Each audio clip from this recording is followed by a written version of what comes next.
On se retrouve pour un nouvel exercice où cette fois-ci, nous allons créer une image qui contient des lignes horizontales ou verticales.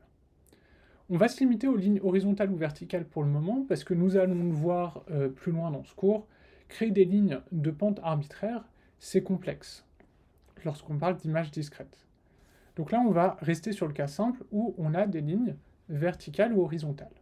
Donc ce qui nous est demandé, c'est de créer une fonction straightLines qui va prendre en argument trois choses: la largeur de l'image, la hauteur et une liste de lignes. Les lignes vont être chacune données sous forme d'un tuple de 4 dimensions. Les deux premières dimensions qui correspondent aux coordonnées du point de départ et les deux dernières dimensions aux coordonnées du point d'arrivée. Donc cette fonction, c'est une fonction qui va nous retourner une image qui est noire partout, c'est-à-dire qui contient des zéros partout, sauf là où on a nos lignes, où on va mettre la valeur 1.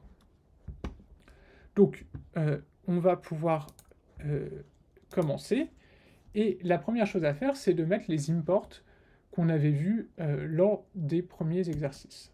Donc on commence tout simplement par faire un import de NumPy et de PyPlot, de la sous-bibliothèque PyPlot dans Matplotlib. Si c'est pas clair, je vous invite à re-regarder la première vidéo sur les exercices. Et donc on nous demande de définir une fonction qui s'appelle straightLines et qui va prendre en argument trois choses: la largeur, la hauteur et enfin les lignes. Ok, première chose à faire, créer une image noire. Donc ça, on sait faire. On utilise la fonction np.zeros de NumPy qui prend en argument un nuple un tuple qui contient les dimensions de notre image, et on n'oublie pas de commencer par la hauteur. Donc on a notre image noire. Ensuite, il va falloir qu'on parcourt nos lignes. Donc for line in lines. Je rappelle, line, c'est un tableau de lignes, et donc ici, on va se retrouver avec line qui va contenir un nuple avec les coordonnées du point de départ et les coordonnées du point d'arrivée. Donc ces deux coordonnées-là, ça va être notre point d'arrivée, ces deux coordonnées-là, les coordonnées de notre point de départ. Ok. On a dit qu'on se limitait au cas où on avait des lignes verticales ou des lignes horizontales. Une ligne verticale, c'est une ligne qui est sur une seule colonne. C'est-à-dire que la colonne du point de départ et la colonne du point d'arrivée est la même. Donc, on a JStart qui va être égal à JEnd. Une ligne horizontale, c'est une ligne qui est sur une seule ligne de notre image. Et donc, dans ce cas-là, la ligne de notre point de départ va être la même que la ligne de notre point d'arrivée. J'espère que jusqu'ici, tout est clair. Mais donc, il va falloir qu'on différencie ces deux cas. D'abord, je vous propose qu'on récupère les coordonnées de notre image, de notre ligne, pardon, et donc on va unpack notre nuple, notre tuple, dans les 4 coordonnées. Donc, encore une fois, on pourrait aller regarder les coordonnées une par une, line de 0 qui correspondrait à une start, et ainsi de suite. Je le fais comme ça pour aller un petit peu plus rapidement. Et donc, on va devoir comparer nos deux cas. Si la ligne est verticale, on a dit que JStart égale JEnd. Donc, if JStart égale JEnd, on est dans le cas de la ligne verticale. Et donc, si c'est bien le cas, il va falloir qu'on fasse une boucle qui va aller qui va aller sur un range qui va de eStart jusqu'à eEnd plus 1.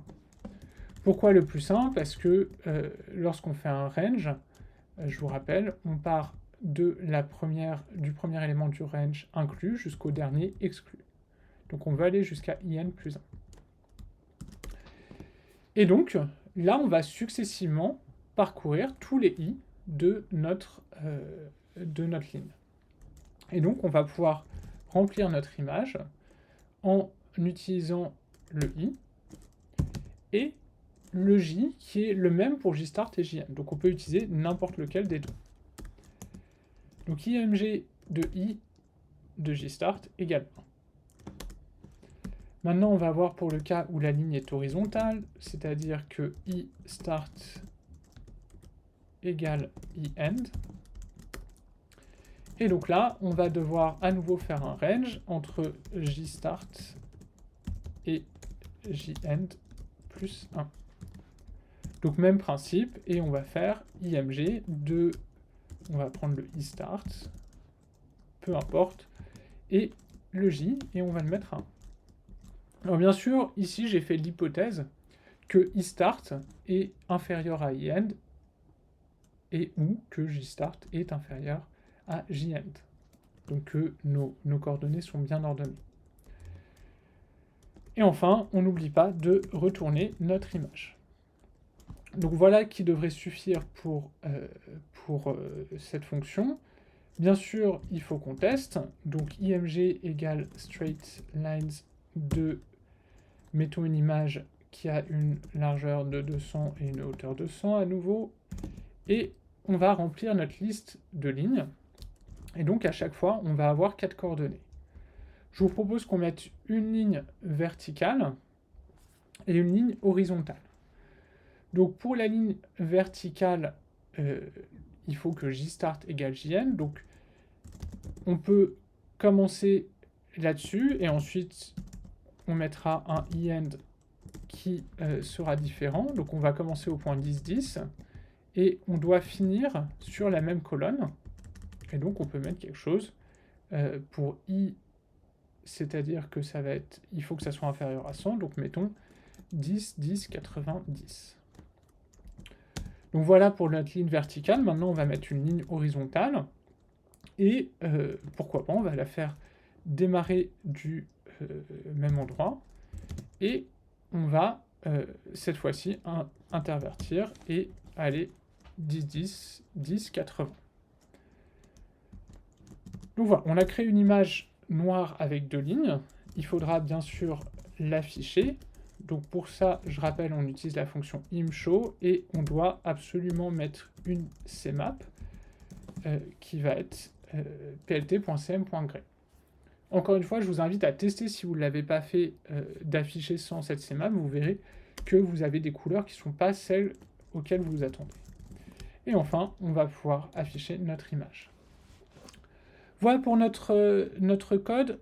Maintenant, on va pouvoir aller tester et voir si ce qu'on a fait marche. Donc je lance mon code et j'ai bien deux lignes, une ligne verticale et une ligne horizontale. Donc on a réussi. Donc on voit que à partir, on a utilisé la même syntaxe que ce qu'on avait utilisé pour créer des points, sauf que cette fois-ci, en allant un petit peu plus loin en utilisant des boucles, on commence à pouvoir faire des choses plus intéressantes. Et donc à partir du moment où on sait faire des lignes, par exemple, on sait faire des rectangles et des carrés, et donc on pourrait commencer à créer des formes un peu plus intéressantes. Donc voilà qui conclut cette seconde vidéo sur les exercices pour créer des images en Python.